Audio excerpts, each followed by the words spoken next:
이 뉴스는 노예 이야기입니다. 노예. 존 스타인백의 분노의 포도. 이 되게 가슴 아프고 되게 슬픈 스토리가 나오죠. 이제 배고파서 이렇게 굶어 죽어가는 사람들이 여기저기에서 속출하지만 사람들은 외면하죠. 하지만 이제 한 젊은 여성은 굶주림과 피로에 지쳐 빈사사태로 길가에 쓰러져 있는 50대 남성에게 자신의 그 젖을 이렇게 먹입니다. 어린아이에게 젖을 먹이던 이제 그 사내에게 다가간 거죠. 얼마 전에 죽은 자신의 아이에게 젖을 먹이던 그렇게 했다라는 거죠. 되게 이제 엄청난 이제 도움이었던 거죠. 또 다른 한 곳에서는 나이지리아 노예시장에 어린 노예가 나왔습니다. 소년을 먹지 못해서 뼈만 앙상하게 남았고 몸이 작아서 값을 매길 정도가 못했답니다. 그래서 이제 겨우 담배열 값에 팔려서 노예선에 실렸죠. 하지만 그는 영국인의 손에 넘어가서 나중에 자유의 몸이 됐답니다. 그러고 난 이후에 그는 나이지리아로 파견되는 첫 주교가 됩니다. 어질고 배려 깊은 영국인의 사랑이 그렇게 자랑스러운 신부로 성장하게 만들었답니다. 되게 많은 생각들을 하게 되죠. 죽어가는 낯선 사람에게 젖을 내어준 샤론의 장미나 어린 노예에게 자유를 준 영국인. 그들이 참 우리에게 많은 교훈을 남기죠. 저는 이제 여기에서 이제 어린 노예, 저 노예라고 하는 저 신분에 대해서 주목했습니다. 과거에도 그렇고 지금도 그렇고 앞으로도 노예는 계속 늘어난다고 합니다. 과거에도 엄청나게 넓은 땅을 이렇게 점령지의 노예로 경영했던 농장주가 있었습니다. 그러다가 나중에 이제 노예들을 해방시키고 어쩌고 저쩌고 했는데 그러다 보니까 그 노예들이 해방이 됐지만 도시민들 중에서도 중산층에서 탈락한 이들이 돼서 도시 빈민이 되고 거지새가 되고 이랬던 거죠. 그 도시 빈민들을 대상으로 투기하게 만들고 또 빚지게 만들고 그러다가 이제 그들이 빚이 감당이 안 되니까 결국 농노가 되고 사실상 노예나 다름없는 신세가 또 되었던 거죠. 그렇게 농노들이 계속 늘어날수록 귀족들은 대대손손 더 잘 먹고 잘 사는 나라의 부자들이 되고 농노들은 또 힘들고 어렵게 살았던 거죠. 지금의 한국도 마찬가지 같습니다. 기득권들만 잘 먹고 잘 사는 나라. 앞으로 10년 뒤에도 20년 뒤에도 출산율 계속 줄어들고 일할 사람 계속 줄어들 것 같습니다. 근데 한국의 기득권들이 왜 그렇게 투기하라고 부추겼을까요? 2030들에게. 그들을 조급하게 만들고 빚지게 만들어서 빚쟁이로 전락시켰습니다. 왜겠습니까? 과거에 농장 주인들이 농민들을 빚쟁이로 전락시켜서 미친듯이 일하게 만든 거와 똑같은 거죠.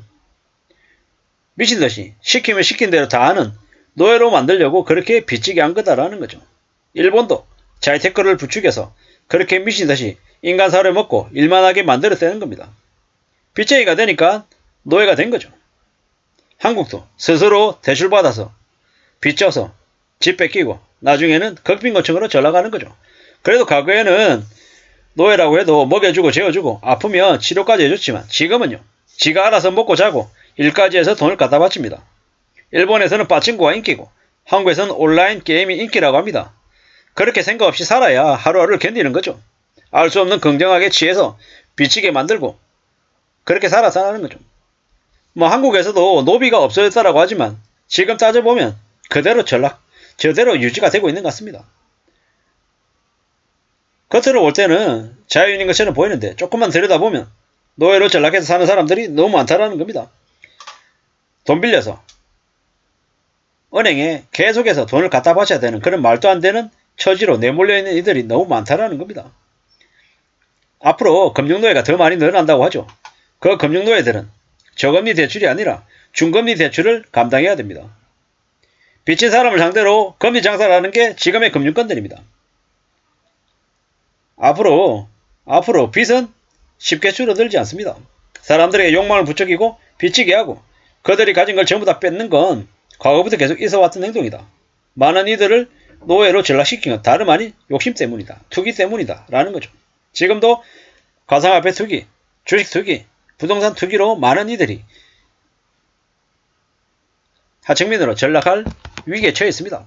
그들을 부추긴 이들이 앞으로 많이 아마 도망가고 난리가 날 겁니다. 왜냐? 지금의 세상에 더 이상의 희망이나 기대가 없는 사람들이 자신이 극단적인 선택하기 전에 그렇게 부추기고 권유했던 그런 쓰레기 같은 인간들을 찾아 나설 수 있겠다라는 생각이 듭니다. 나이 든 사람들은 파산하게 놔두지만 청년들은 기득권들이 절대로 파산하게 놔두지 않습니다. 청년들의 미래소득까지 담보로 설정하고 죽을 때까지 노동하게 만드는 거죠. 왜냐? 그래야지 오래오래 더 많이 뜯어먹으니까요.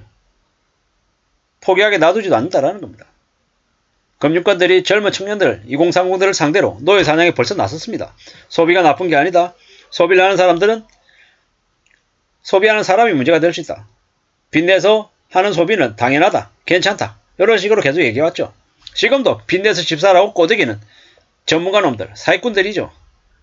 그들에게 엮인 이들 대부분은 노예가 됩니다.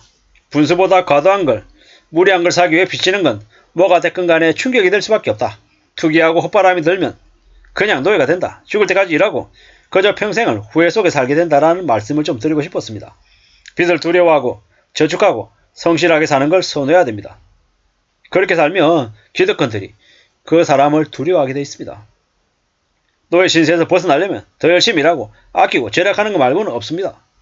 앞으로 금융노예 600만 명이 탄생한다라는데 거기에 내가 속하지 않기 위해서는 더욱더 조심하며 사는 것 말고는 길이 없다라는 겁니다. 대출 이자가 오르죠. 대출을 받은 노예들이 두려움을 떨고 있습니다. 앞으로는 허행사회를 가지면 안됩니다. 부동산 중독자는 도박 중독, 주식 중독하고 다를 바 없다라는 겁니다. 성부 욕심에 뛰어들었다가 경쟁하면 인생이 끝장난다라는 겁니다. 앞으로 엄청나게 충격적인 일들이 계속 생길 겁니다. 빚쟁이들이 지옥에 사는 모습들이 우리 주변에 많이 드러날 거다라는 거죠. 사회 문제로 비화되고 곳곳에서 자살하고 야반도주하고 엄청난 일들이 생깁니다. 그렇지만 그러한 일들을 겪는 사람들에게 많은 이들이 외면할 겁니다. 투기해가지고 네가 빚내가지고 그렇게 사는데 어쩔 거냐. 그래도 싸다. 이런 인식들이 아마 확산될 것 같습니다. 왜냐? 안 그러면 자기도 못 살기 때문인 거죠. 이제는 점점 더 사람들이 죽어나가든 어쩌든 간에 관심도 안 가지고 그냥 외면하며 살 것 같습니다. 왜? 당장 나의 삶이, 우리의 삶이 더 힘들어지니까 그렇게 변해갈 것 같다라는 겁니다. 함부로 빚져서 노예가 되지 않도록 애써야 될 것 같습니다. 이상입니다.